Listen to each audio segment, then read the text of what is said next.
आप सब ने ये सुना होगा कि अजगर करे ना चाकरी, पंछी करे ना काम, दास मलुका कह गए सबके दाता राम। ये ऐसे ही नहीं बोला गया है, ये जिन्होंने बोला है आज उनका प्रसंग आपको सुना। सेठ मलुक व्यापारी थे, भगवान में कम विश्वास था।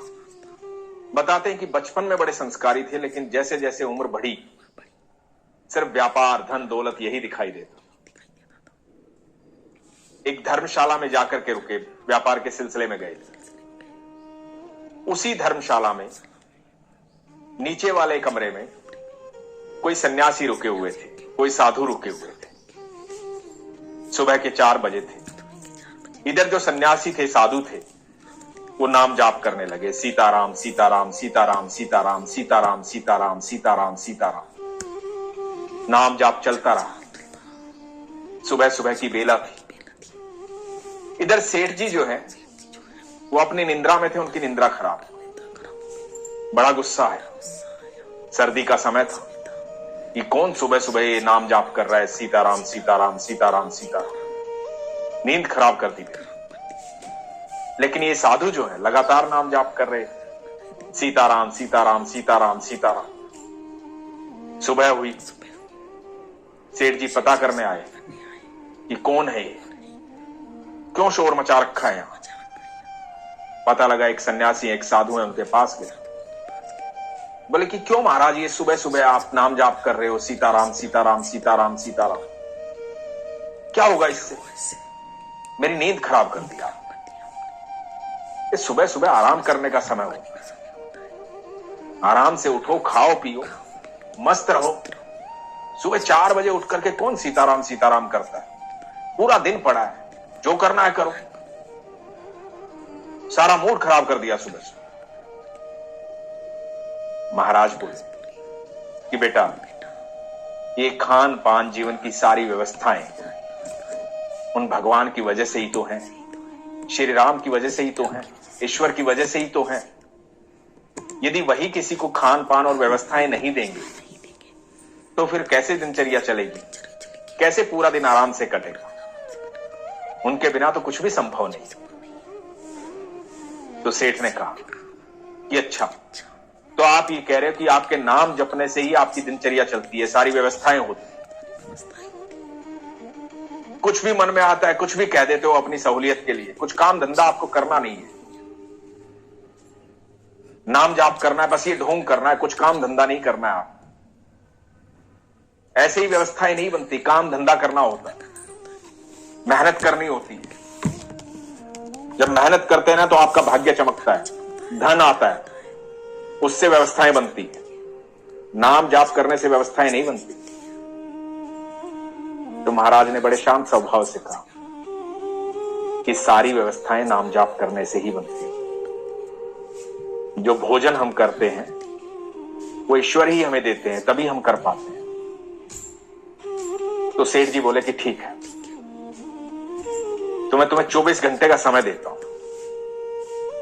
मेरी नजर में तो भगवान होता नहीं, लेकिन यदि तुम कहते हो कि भगवान होता है और वही सब कुछ देता है, तो मैं 24 घंटे का समय देता हूं। 24 घंटे में अपने भगवान को बोले कि मुझे भोजन करवाए, मैं कुछ भी नहीं करूं। यदि तुम्हारे भगवान ने मुझे भोजन करवा दिया तो मैं जिंदगी भर के लिए तुम्हारा शिष्य बन जाऊं, और यदि भगवान ने भोजन नहीं करवाया तो तुम मेरे शिष्य बन जाना। तो महाराज ने कहा कि ठीक है, जैसी आपकी इच्छा ऐसा कर लीजिए। अब सेठ जी ने सोचा कि मैं यहां रहूंगा तो भोजन को देख करके इच्छा जागृत होगी, भूख लगेगी, क्या पता मैं भोजन कर ही लूं, या कोई आकर के कुछ भी दे जाएगा, प्रसाद दे जाएगा, कुछ भी दे जाएगा और मैं गलती से खा ही लूं। तो एकांत में चला जाता हूं, एकांत में जाऊंगा जहां कोई भोजन ना दे, और 24 घंटे बाद मिलता हूं इनसे और फिर बताता हूं। इधर महाराज जो है अपने ईश्वर को याद कर रहे हैं, कह रहे हैं प्रभु इसे सद्बुद्धि दे, Experience the best of holidays. इसे सद्बुद्धि दे, इसे समझा प्रभु, कि सबका दाता तू ही है, तू ही सबको देता है। इसका शिष्य नहीं बनना प्रभु, मुझे आपकी शरण में रहना है। ये साधु प्रार्थना कर रहे हैं भगवान से। इधर जो सेठ जी हैं वो जंगल में चले गए हैं।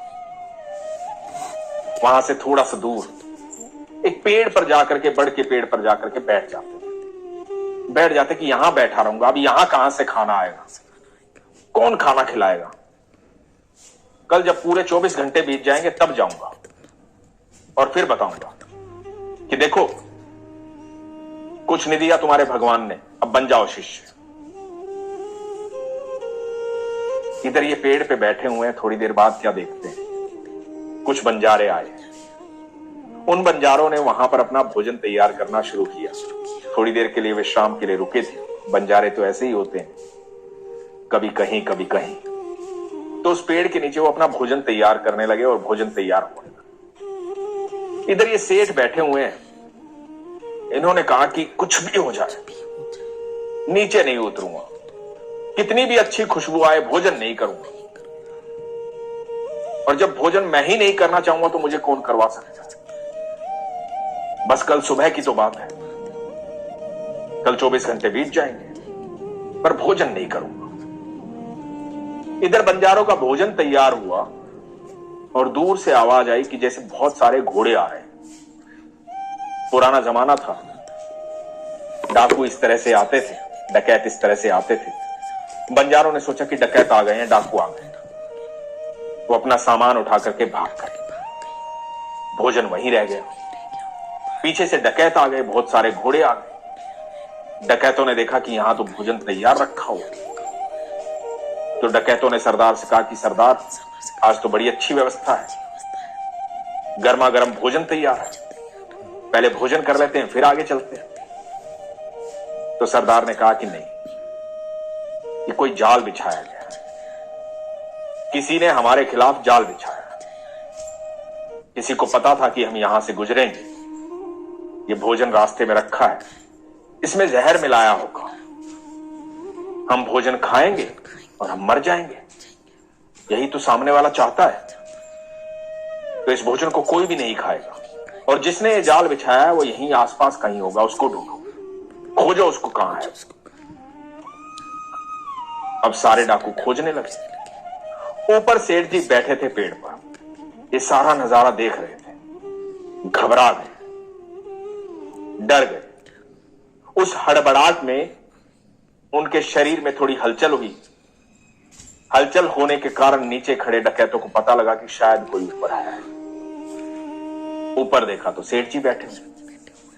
सेठ जी को नीचे उतारा। सेठ जी घबरा गए। सेठ जी ने कहा कि आप मुझे गोली मत मारो, मुझे जान से मत मारो, मेरी कोई गलती नहीं है, ना मैंने ये भोजन रखा, मैंने कुछ नहीं किया।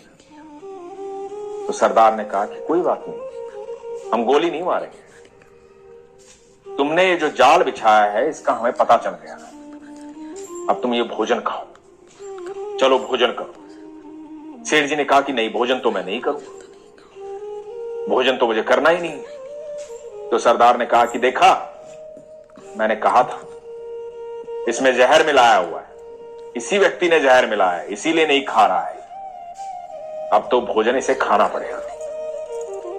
तो सेठ जी ने कहा कि मैं भोजन नहीं खाऊंगा, मैंने तो कसम खाई है मैं भोजन नहीं खाऊंगा, मुझे भोजन नहीं करना है। तो सरदार ने कहा कि तुम क्यों नहीं करोगे भोजन, तुम्हें तो भोजन करवाया जाएगा, इसके हाथ पैर बांधो, इसे भोजन करवाओ। भोजन में विष मिलाता है, हमारे खिलाफ जाल फैलाता है, हमें पकड़ना चाहता है, आज इसकी सारी अकड़ निकालेंगे।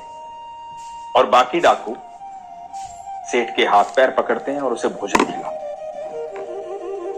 जब भोजन खा लिया जाता है और सेठ जी को कुछ नहीं होता है, तो डाकुओं का सरदार बोलता है कि इसे तो कुछ भी नहीं हुआ। तो सेठ जी कहते हैं मैंने तो पहले ही आपसे कहा था कि भोजन मैंने नहीं बनाया, ना मैंने रखा है यहां, आपने जबरदस्ती मुझे भोजन करवा दिया, इसमें कोई विष नहीं है, विष होता तो मैं मर जाता ना, लेकिन मैं तो आपके सामने हूं। तो सरदार ने कहा कि फिर तुमने क्यों मना किया भोजन करने, तुमने क्यों कहा कि मैं भोजन नहीं करूं। तो सेठ जी ने सारा वृतांत बताया कि किस तरह से मैं धर्मशाला में रुका था, किस तरह से वो साधु वहां पर थे। उन साधु ने कहा कि नाम जाप करने से, भगवान का नाम लेने से हर चीज की प्राप्ति हो सकती है। और मैंने कहा कि नहीं, ये संभव नहीं है, भगवान नहीं होते। और देखिए, उनकी बात सत्य हुई। किस तरह से आप आए। आज मुझे यकीन हो गया कि सबके दाता राम है। अजगर करे ना चाकरी, पंछी करे ना काम, दास मलुका कह गए सबके दाता राम। ये सेठ जी संत मलुक दास जी थे, भगवान के अनन्य भक्त। बताते हैं कि 108 साल तक इस धरती पर रहे, बहुत कुछ लिखा, भगवान के अनन्य भक्त हुए, ईश्वर से बेहद प्रेम करते थे। एक नाम जाप करने की बहस पर पूरा जीवन बदल गया। जो लोग ये कहते हैं ना कि भगवान का नाम लेने से, आराधना करने से कुछ नहीं होता, उनको मैं कहता हूं, एक बार विश्वास करके तो देखो। आपका नाम जाप करने से आपके शरीर की ऊर्जा सकारात्मक हो जाती है। सिर्फ आपकी ऊर्जा सकारात्मक नहीं होती, आपके आसपास की ऊर्जा बदल जाती है। और जब आपके आसपास की ऊर्जा बदल जाती है तो ऐसी कोई चीज नहीं होती जो असंभव होती है, क्योंकि मेरे ईश्वर के शब्दकोश में असंभव शब्द ही नहीं। आपने कभी सोचा है कि जंगलों में इतने बड़े बड़े पेड़ लगे होते हैं, बड़े तरीके से लगे होते हैं, कौन आकर के उनको जल देता है? जितने भी जीव इस अनंत ब्रह्मांड में है ना, एक छोटी सी चींटी, उसकी जो पदचाप होती है ना, वो जब चलती है और जो आहट होती है, चींटी की पदचाप, उसे भी सुनता है मेरा ठाकुर। एक बार विश्वास करके देखो, और जिस दिन आप विश्वास करना शुरू कर देंगे ना, आपके जीवन में पल प्रतिपल चमत्कार होने शुरू हो जाएंगे। क्योंकि चमत्कार तो हर पल हो ही रहे हैं, लेकिन आंखों के सामने अविश्वास का पर्दा है। जैसे ही अविश्वास का पर्दा हटेगा और विश्वास नेत्रों में जागृत होगा, मन में जागृत होगा, आपकी दृष्टि में वो क्षमता आ जाएगी कि आपको ये सारे चमत्कार दिखाई देने शुरू हो जाएंगे। एक अदृश्य शक्ति आपके चारों तरफ एक घेरा बना देगी, जिससे आप सुरक्षित रहेंगे। इतनी सकारात्मक ऊर्जा का प्रवाह आपके शरीर से होगा, आपकी वाणी से होगा, कि लोगों के जीवन बदलने शुरू हो जाएंगे। आपके चेहरे पर एक अद्भुत तेज आएगा, आपकी ऊर्जा में वो क्षमता आ जाएगी कि आपसे मिलकर के कितना भी नकारात्मक व्यक्ति हो, सकारात्मक हो जाएगा। क्योंकि जब आप ईश्वर के करीब जाते हैं तो ईश्वर की ऊर्जा से जुड़ जाते हैं, आप ईश्वर के प्रिय हो जाते हैं। ईश्वर आपको सारी क्षमताएं प्रदान करते हैं। इसलिए एक बार विश्वास करके देखिए, फिर देखिए हर पल चमत्कार। इसीलिए हमेशा कहता हूं, अपने विश्वास को मजबूत रखिए, अपना ख्याल रखिए। हरे कृष्ण।